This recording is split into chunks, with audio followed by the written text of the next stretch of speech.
Hello! I want to talk about Pottery Barn Teen. What do you know about PB Teen? Specifically from about the years 2005 to 2010. That was when I was a preteen, which I feel like was the target demographic for this brand at the time. And I have such severe nostalgia for those goddamn catalogs.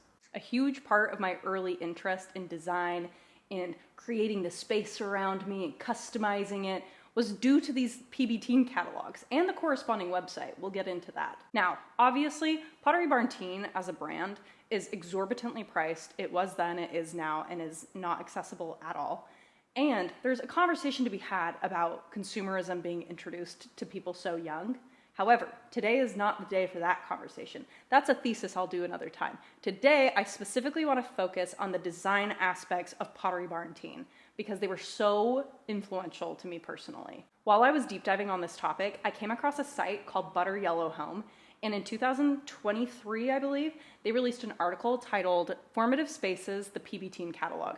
And the author shared so much of the similar sentiment that I had of this brand introducing a different level of autonomy in my space and wanting to design and curate it to exactly my style and figuring out what my style even was. So, some history on the brand. Williams-Sonoma subsidiary, Pottery Barn, opened PB Teen in 2003, specifically focusing on the younger teenage demographic. They had PB Teen Kids, they had Pottery Barn for adults, and then later in 2010, they had Pottery Barn Dorm, which specifically focused on older teenagers, young adults, college-aged people. A lot of Greek letter decor in that brand. Very interesting. Over the years, PB Teen has evolved quite a bit. I have not looked at the website or the products at all since I was the target demographic for this brand, but I checked out the website and they've done collaborations with a ton of brands like Disney and Marvel, but also ones that seem specifically targeted at the interests of teenagers now, like Love Shack Fancy, which I thought was really interesting. I don't know if this was a shared sentiment, but I felt like for me personally, one of the reasons that this brand was so impactful on my style and interest in interior design, big quotations there for what I was doing at the time, but I think one of the reasons it was so impactful was because it felt like it was directly targeted at me. It didn't feel like it was too old, so I was intimidated or felt like I was playing pretend, but it didn't feel kiddie either, right? And I think that's why it was so appealing to me. Now, let's dive into some of the highlights, shall we? Number one, this has to be number one, the style tile system. It's a little ridiculous trying to explain it now because it was so overpriced and just not terribly practical. It was this system of wall organizers, basically different squares that you could pick out, and you would usually pick out a set of 4 or 9, and they were chalkboards, whiteboards, little soft pin boards, cork boards, and you would pick different ones in different colors and textures and patterns, and then you would buy a frame that went around them, and that was like a giant ass piece of wall decor, and each piece was like between $20 and $40. It was ridiculous, but it looked so chic to me. Oh my God. There was a feature on the website where you could design your own system of style tiles. The amount of time I spent on that website in general, it was Pottery Barn Teen, Club Penguin, Webkins, the Holy Trinity. Father, Son, Holy Ghost. Every single day, that was the rotation. And I was on that website messing with that style tile simulator all the time. I loved it. I particularly loved the soft pin boards that had patterns that matched the bedding. Like you could get the same pattern on your duvet cover and your little pin board, and I thought that was so chic. Next up, once again, I can't talk about PB Teen without talking about the Loft Bed. Oh my God. It was like the elevated version of a bunk bed. You had your little desk station below, your bed above, and I thought it was so cool. I don't know if like part of me thought it felt like I was cosplaying as living in a college dorm room or why it was so appealing to me, but I wanted one of these so badly. I thought these were amazing. I have a very specific memory in my mind of seeing the image of the loft bed that had the green and blue bubble dot duvet cover. Oh my God. Another pivotal part of Pottery Barn Teen was the patterns and specifically the bedding and the linens. Polka dots were on everything. Polka dots were very popular during this period of time, and they were everywhere. And specifically at Pottery Barn Teen, they had these little tiny micro dots that were really cute and very classic in a lot of different colors, but they also had a color and pattern that I believe they trademarked. It was called Cocoa Dot, and it was a dark brown espresso background with multicolored little dots all over it. And they had it on bedding, they had it on those little pin boards I talked about earlier, they had it on different pieces of room decor. It was everything. Another very iconic print was the bubble dot. I personally was a pink and orange girl. Now there's something to be said for kids or teenagers and having like a color scheme or an aesthetic being a dynamic part of your personality. And for me, I was a pink and orange girl. I was soft girly, but a little edge with the orange in my brain. I wasn't quite edgy or sporty or cool enough to be the blue and green girls, because that was a whole other thing. There were also these big quilts that had a pattern that was similar to the bubble dot, but a little different. Also loved that. There were all sorts of really fun mixed pattern linens as well that were sort of either rainbow colored or had a lot of different patterns on them. And it was kind of more kitschy, sort of reminiscent of early Anthropology style. I loved those as well. Last but not least, in the bedding department, the satin pom-pom quilt. Oh my God. I thought that was the most chic, classy piece of room decor, linens, anything. There was a girl I went to school with who had the hot pink one, and I thought she was like next level luxury, chic, rich. Similar to the style tiles, you could also use a feature on the website where you could design your own bed, and you could pick out different colors and patterns and throw pillows with like a little monogram on it. I was spending a whole lot of time on there as well. I was an interior designer. You're giving me tools to design, and you're gonna tell me I'm not an interior designer? Another key feature of Pottery Barn Teen at this time was the customizations. You could add your initials or monogram to essentially anything. Guitars, towels, throw pillows, jewelry boxes, iHomes, oh my God.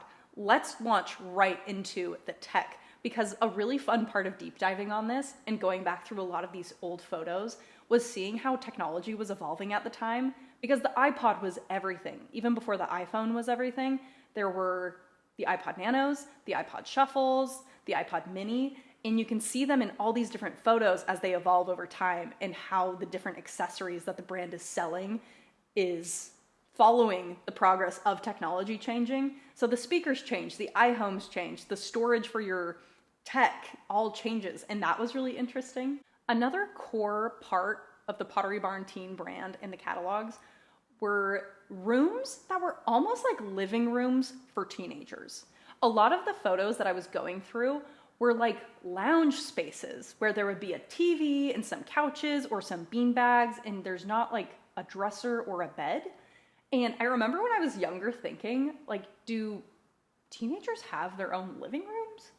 Or is this for a house where the living room is dedicated to the younger kids living there? I was very confused about the purpose of those spaces, and looking back, that was probably just staging for having extra seating in your kid's bedroom or something. Or maybe some people had full-on TV rooms and living rooms for their teenagers. I don't know.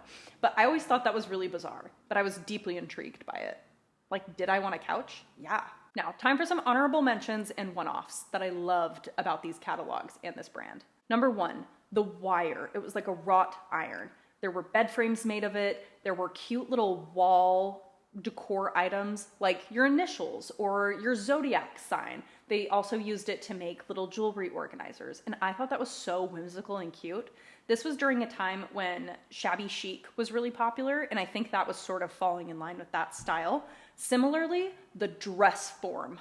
As a kid, I knew how to sew, but there was no reason for me to have a dress form. I was not making custom tailored clothing, but I wanted one so badly. And the ones at PB Teen either leaned sort of shabby chic, wire, country almost.